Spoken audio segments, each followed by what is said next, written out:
안녕하십니까. 고등학교 1학년 재단님들. 자, 48페이지 왼쪽 개념 강의를 하도록 하겠습니다. 자, 48페이지 이제 왼쪽 개념 강의를 할게요.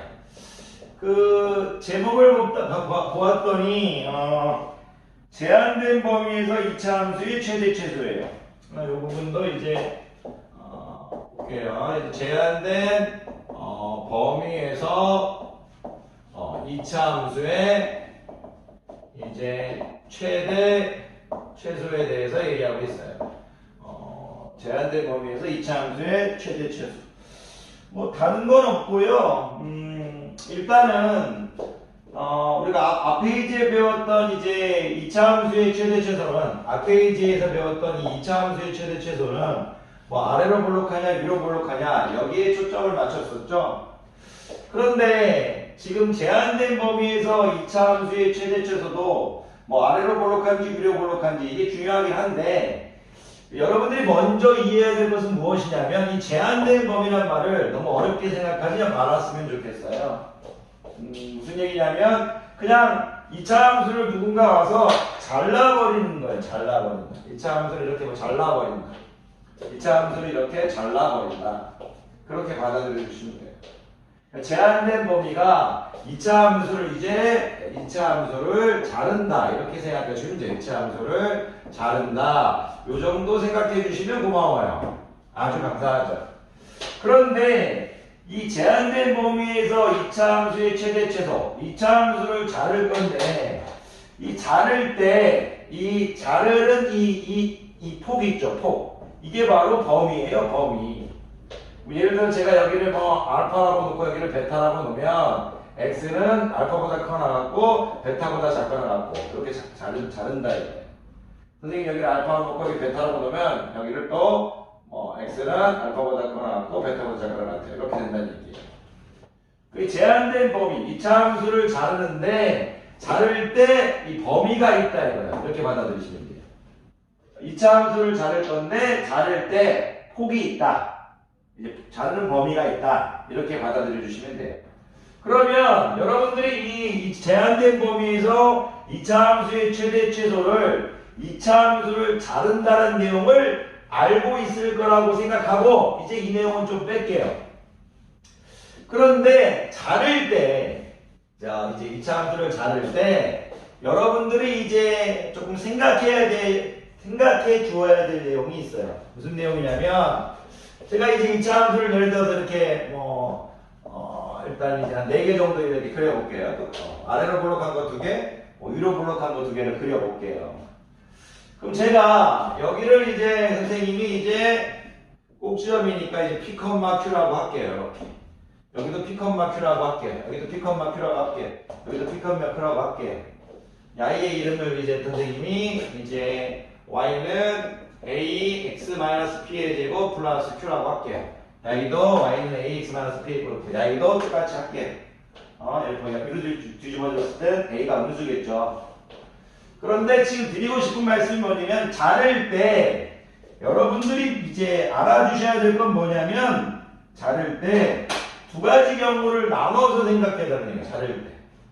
무슨 말이에요? 자를 때 여러분들 잠깐만요. 일단 적고 좀 설명해 드릴게요. 꼭지점이 포함되는 경우와 꼭지점이 포함되지 않는 경우 이거를 항상 생각해 주라는 얘기예요. 포함되지 않는 경우. 무슨 말이냐면 자를 때 꼭지점이 포함될 건데 첫 번째 포함되는 경우부터 해볼게요. 자, 여러 가지 여기 있네요.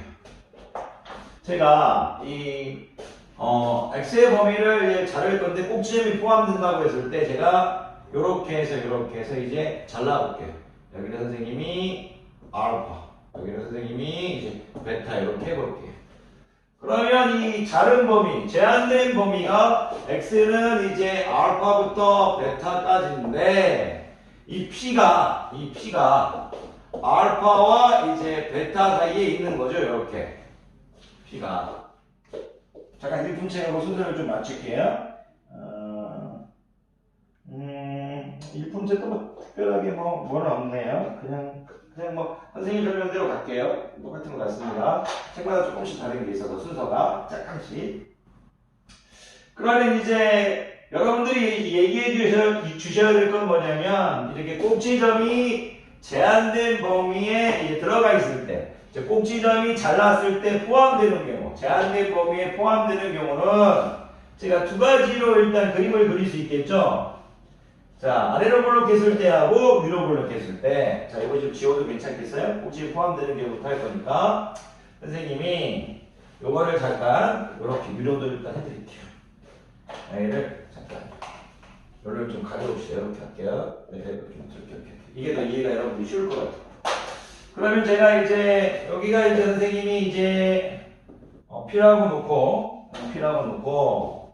여기를 이제 선생님이 이제 알파 이제 이렇게 해서 여기를 이제 베타라고 이렇게 놓으면 이제 꼭지점이 이제 잘랐을 때 뭐 이거 점선으로 해도 되지만 이제 여러분들 이해를 위해서 좀 강력하게 이렇게 해도 상관없어요. 이렇게 잘랐을 때 이렇게 지금 잘랐을 때 꼭지점이 포함되는 경우에 있을 때 y는 이제 fp가 최소값이에요. 그죠? fp가 최소값이에요. 그 y는 뭐예요? fp가 이제 최대값이죠. 그런데 지금 나머지 y가 이제 최소값은 확실하지만 최소가 확실하고 y는 최대가 확실하지만 우리가 항상 f알파하고 f베타를 조사해야 돼요. 무슨 말이냐면 꼭지점이 제한된 범위에 포함되는 경우는 우리가 최대값하고 최소값을 구하라고 했을 때 fp가 최소값일 때도 fp를 구해야겠죠. m을 구하라고 하면. 그리고 이런 얘기죠. 이런 형태에서 최소값과 최대값을 구해라. 이래서 최대값과 최대값을 구하라. 여기도 이제 최소값과 이제 최대값을 구하라고 하면 이 상태에서 우리가 명심해야 될 건 뭐냐면 fp가 최소값이지만 fp도 구해야 되죠. 그리고 f알파와 f베타 중에서 야인의 중에서 큰 것이 큰 값이죠. 야인의 중에서 큰 값이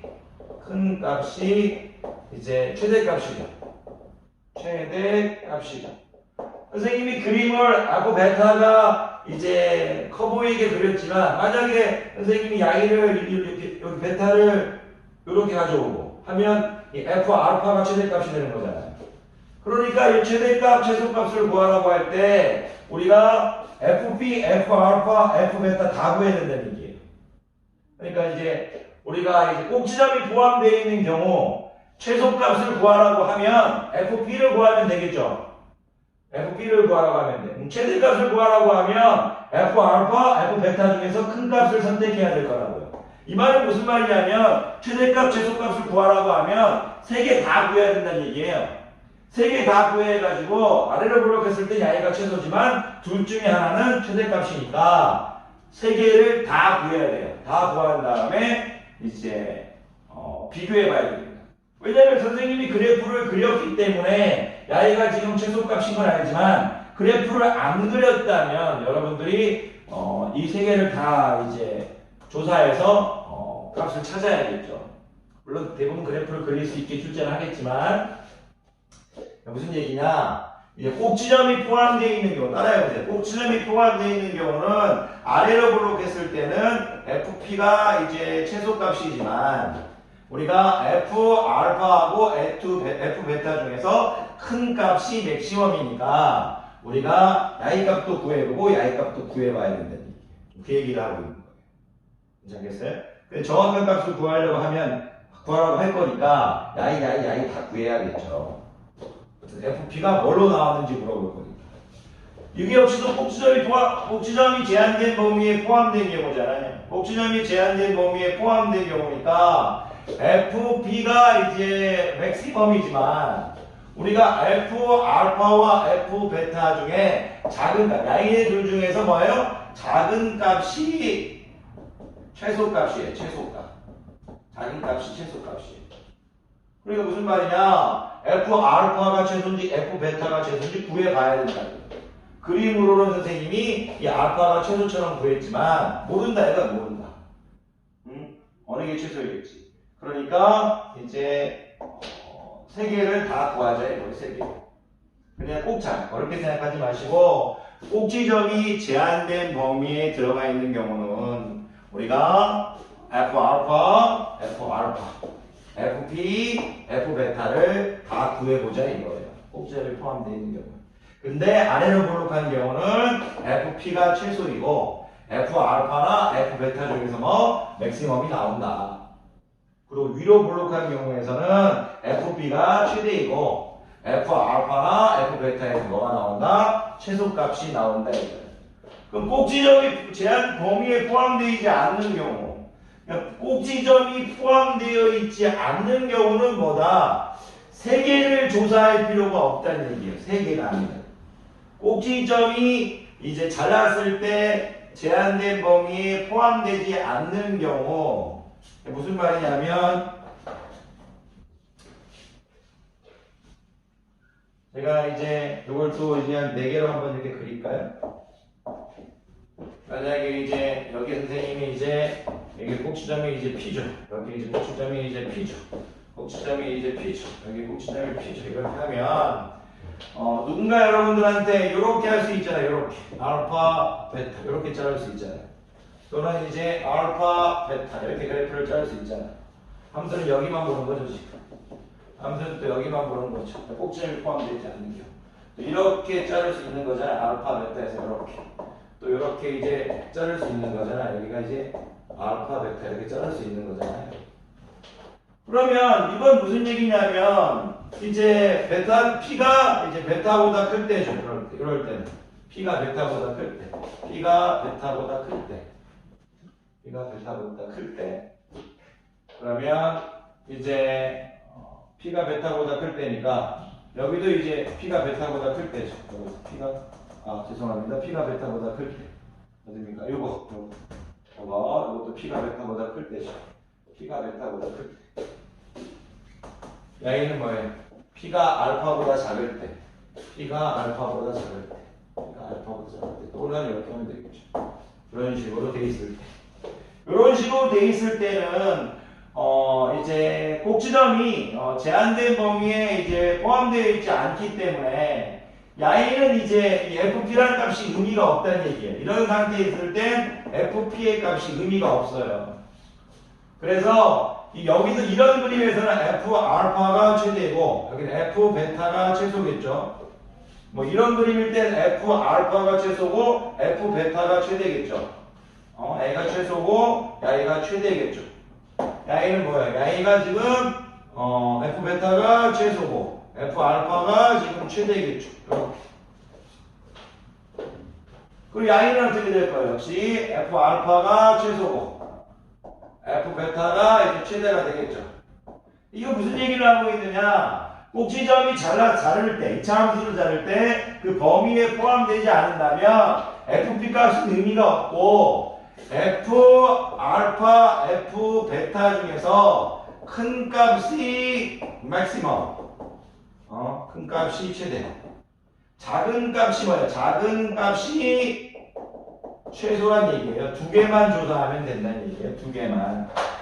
여러분들이 이런 얘기를 하실 수 있으면 돼요.